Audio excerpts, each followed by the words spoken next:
Hello everyone! So in this video I'm going to be reading The Alchemist by H.P. Lovecraft. High up, crowning the grassy summit of a swelling mound, whose sides are wooded near the base with the gnarled trees of the primeval forest, stands the old chateau of my ancestors.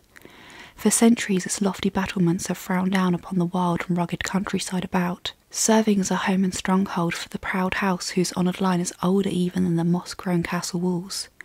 These ancient turrets, stained by the storms of generations and crumbling under the slow yet mighty pressure of time, formed in the ages of feudalism, one of the most dreaded and formidable fortresses in all France. From its machicolated parapets and mounted battlements, barons, counts, and even kings have been defied, yet never had its spacious halls resounded to the footsteps of the invader. But since those glorious years all has changed. A poverty but little above the level of dire want, together with a pride of name that forbids its elevation by the pursuits of commercial life, have prevented the scions of our line from maintaining their estates in pristine splendour. And the falling stones of the walls, the overgrown vegetation in the parks, the dry and dusty moat, the ill-paved courtyards and toppling towers without, as well as the sagging floors and the faded tapestries within, all tell a gloomy tale of fallen grandeur. As the ages passed, first one, then another of the four great turrets were left to ruin, until at last but a single tower housed the sadly reduced descendants of the once mighty lords of the estate. It was in one of the vast and gloomy chambers of this remaining tower that I, Anthony, last of the unhappy and cursed Comtesse d'Ici, first saw the light of day, 90 long years ago. Within these walls, and amongst the dark and shadowy forests, the wild ravines and grottos of the hillside below, were spent the first years of my troubled life. My parents I never knew. My father had been killed at the age of 32, a month before I was born, by the fall of a stone somehow dislodged from one of the deserted parapets of the castle. And my mother having died at my birth, my care and education devolved solely upon one remaining servitor, an old and trusted man of considerable intelligence, whose name I remember as Pierre.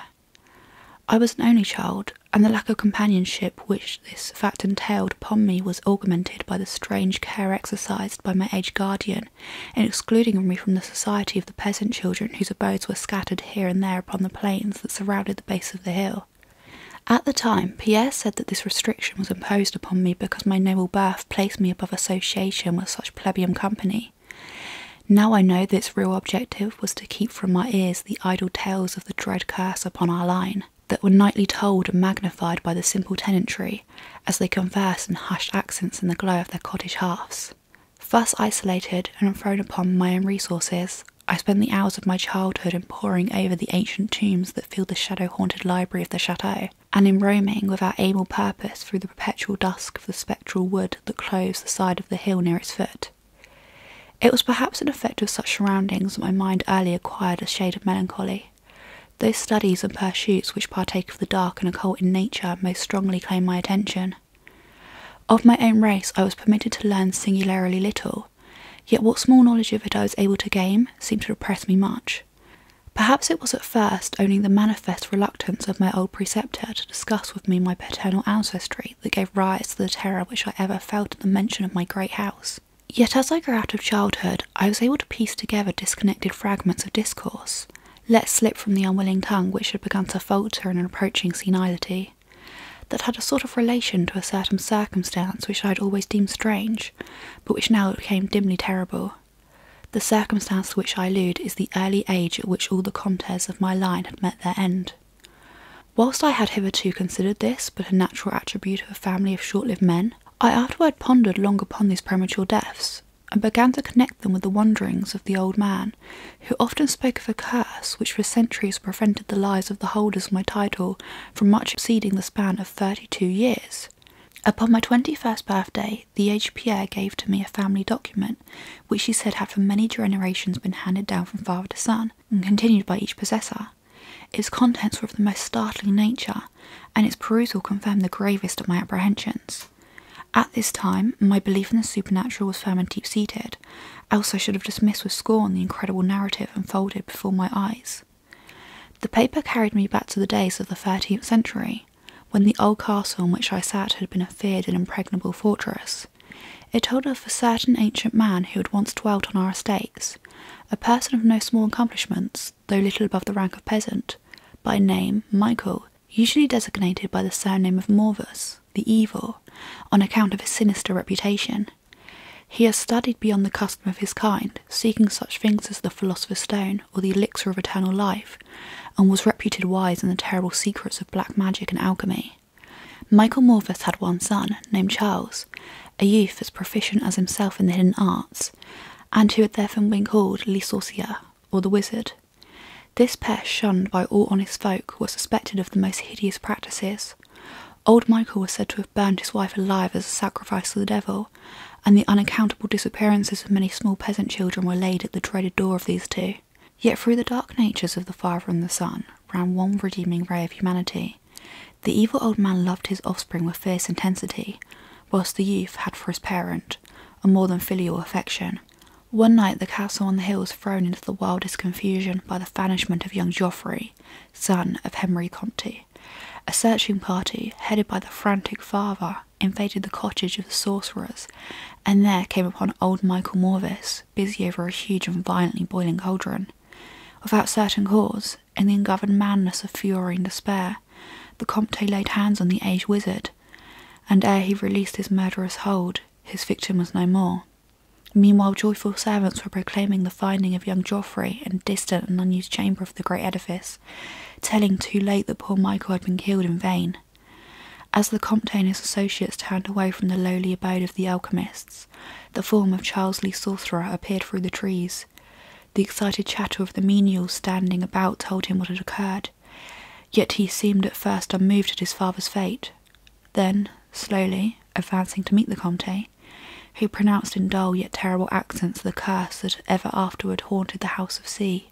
May never a noble of thy murderous line survive to reach a greater age than mine, spake he, when, suddenly, leaping backwards into the black wood, he drew from his tunic a phial of colourless liquid which he threw into the face of his father's slayer, as he disappeared behind the inky curtain of the night. The Comte died without utterance, and was buried the next day, but little more than 32 years from the hour of his birth. No trace of the assassin could be found, though relentless bands of peasants scoured the neighbouring woods and meadowland around the hill. Thus time, and the want of a remainder dulled the memory of the curse in the minds of the late Comte's family, so that when Geoffrey, innocent cause of the whole tragedy and now bearing the title, was killed by an arrow whilst hunting, at the age of 32, there were no thoughts save those of grief at his demise. But when, years afterwards, the next young Comte, Robert by name, was found dead in a nearby field from no apparent cause, the peasants told in whispers that their seigneur had but lately passed his 32nd birthday when surprised by early death. Louis, son to Robert, was found drowned in the moat at the same fateful age, and thus down through the centuries ran the ominous chronicle. Henry's, Robert's, Antony's, and Armand's snatched from happy and virtuous lives when little below the age of their unfortunate ancestor at his murder. That I had left at most but 11 years of further existence was made certain to me by the words which I read. My life, previously held at small value, now became dearer to me each day, as I delved deeper and deeper into the mysteries of the hidden world of black magic. Isolated as I was, modern science had produced no impression upon me, and I laboured as in the Middle Ages, as wrapped had been old Michael and young Charles themselves in the acquisition of demonological and alchemical learning. Yet read as I might, in no manner could I account for the strange curse upon my line. In unusually rational moments, I would even go as far as to seek a natural explanation, attributing the early deaths of my ancestor to the sinister Charles Le Sorcerer and his heirs. Yet having found upon careful inquiry that there were no known descendants of the Alchemist, I'd fall back to occult studies, and once more endeavour to find a spell that would release my house from its terrible burden. Upon one thing I was absolutely resolved: I should never wed, for since no other branches of my family were in existence, I might first end the curse of myself.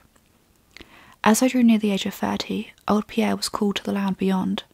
Alone I buried him beneath the stones of the courtyard about which he had loved to wander in life. Thus was I left to ponder of myself as the only human creature within the great fortress, and in my utter solitude my mind began to cease its vain protest against the impending doom, to become almost reconciled to the fate which so many of my ancestors had met. Much of my time was now occupied in the exploration of the ruined and abandoned halls and towers of the old chateau, which in youth fear had caused me to shun, and some of which, old Pierre had once told me, had not been trodden by human foot for over 4 centuries. Strange and awesome were the many of the objects I encountered. Furniture covered by the dust of ages and crumbling with the rot of long dampness met my eyes. Cobwebs in a profusion never before seen by me were spun everywhere, and huge bats flapped their bony and uncanny wings on all sides of the otherwise untenanted gloom. Of my exact age, even down to days and hours, I kept a most careful record, for each movement of the pendulum of the massive clock in the library told of so much more of my doomed existence. At length I approached that time which I had so long viewed with apprehension.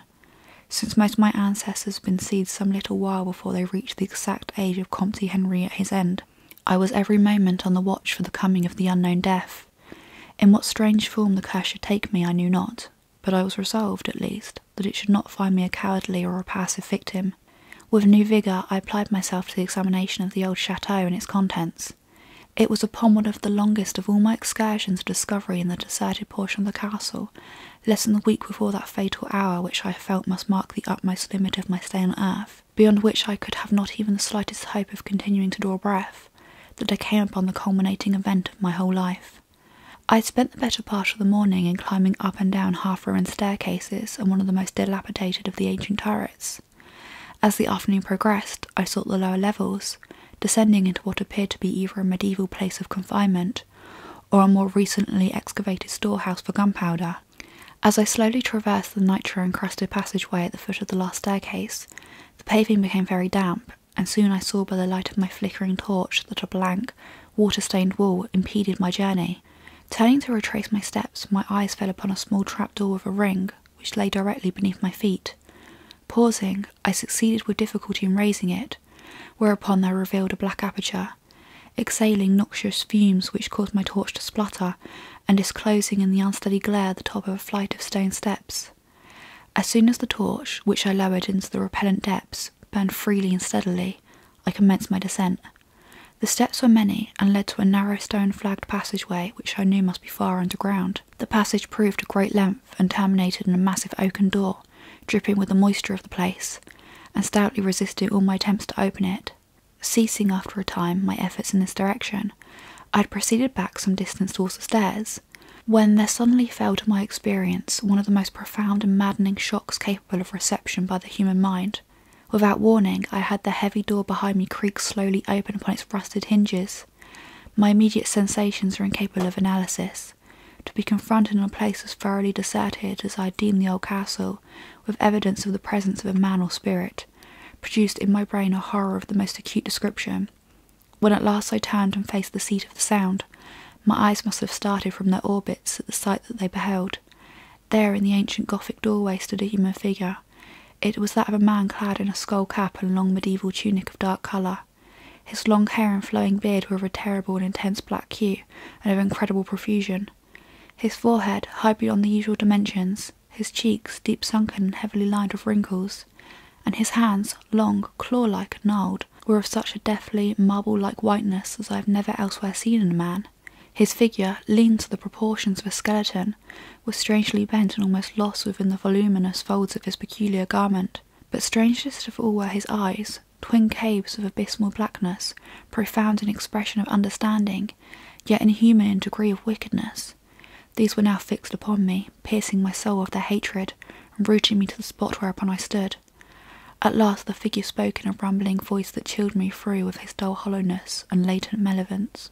The language in which the discourse was clothed was that debased form of Latin in use amongst the more learned men of the Middle Ages, and made familiar to me by my prolonged researches into the works of the alchemists and demonologists. The apparition spoke of the curse which had hovered over my house, told me of my coming end, dwelt on the wrong perpetrated by my ancestor against old Michael Morvis, and gloated over the revenge of Charles Lee Sorcerer.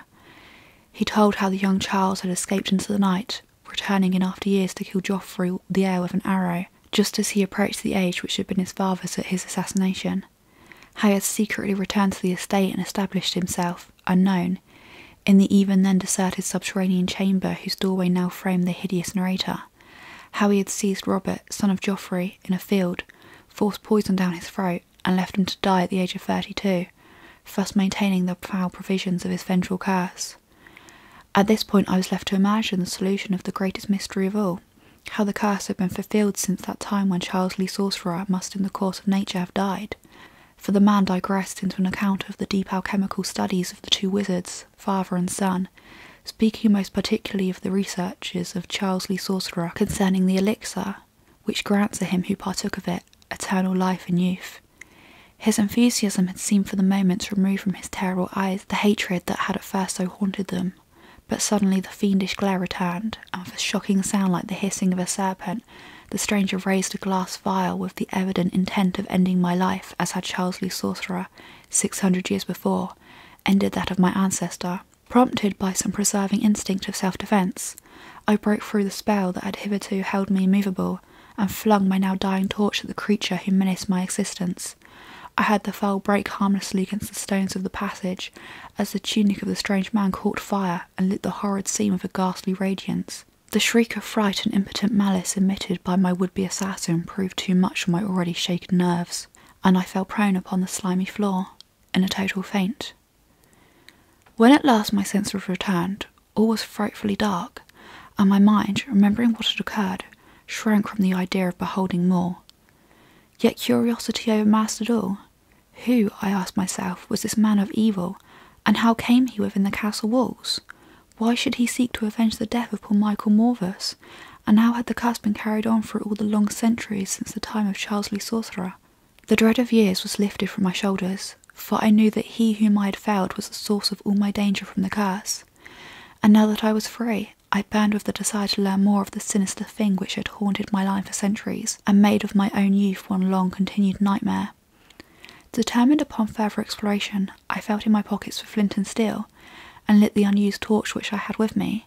First of all, the new light revealed the distorted and blackened form of the mysterious stranger.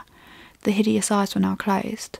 Disliking the sight, I turned away and entered the chamber beyond the Gothic door. Here I found what seemed much like an alchemist's laboratory. In one corner was an immense pile of a shining yellow metal that sparkled gorgeously in the light of the torch. It may have been gold, but I did not pause to examine it, for I was strangely affected by that which I had undergone. At the further end of the apartment was an opening leading out into one of the many wild ravines of the dark hillside forest. Filled with wonder, yet now realising how the man had obtained access to the chateau, I proceeded to return.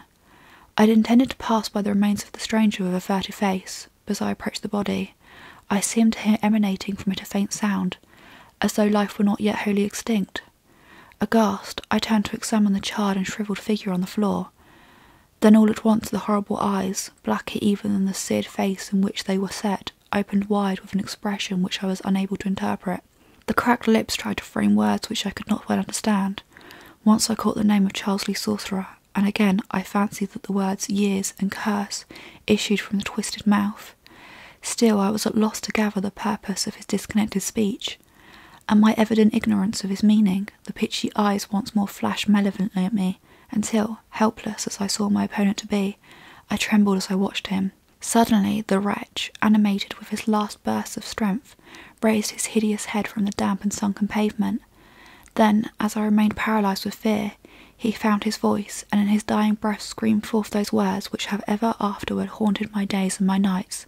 "Fool," he shrieked, "can you not guess my secret? Have you no brain, whereby you may recognise the will which has through 6 long centuries fulfilled the dreadful curse upon your house? Have I not told you of the great elixir of eternal life? Know you not the secret of alchemy was solved? I tell you, it is I that have lived for 600 years to maintain my revenge, for I am Charles Lee Sorcerer." So, I hope you liked this video. I'm sorry if I was pronouncing Comtes and Sorcerer wrong, probably was. Sorcier, I don't know. I tried. If you like this video, please hit the like button. Don't forget to subscribe if you haven't already and you want to see more videos. And thank you all so much for watching. Bye bye.